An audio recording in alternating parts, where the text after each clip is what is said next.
I'm working on a form of nuclear power that's apparently very clean and very scalable. In working here at NASA, you're exposed to a lot of different things.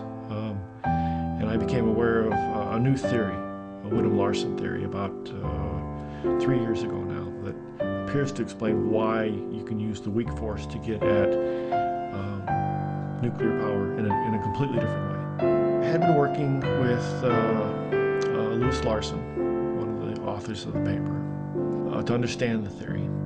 The way that we're looking at this is to take and add just a neutron to an element, increase its mass slightly, but there's binding energy involved again. That's released in the form of nuclear energy. The key here is how do you produce the neutron?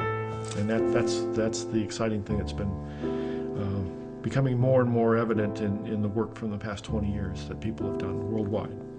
What we're trying to do is a physics experiment to understand whether the Whittam-Larson theory and its predictions are at least in part correct. We made a little device, a centimeter and a half wide by 2 centimeters long, comprised of these little tiles. Each tile is a separate test device, and we have 48 different experiments that we can run simultaneously. We run an experiment on this entire thing, and we see how this square compares to the one next to it. And so it becomes a differential measurement. The tolerances for making a good differential measurement are greatly reduced.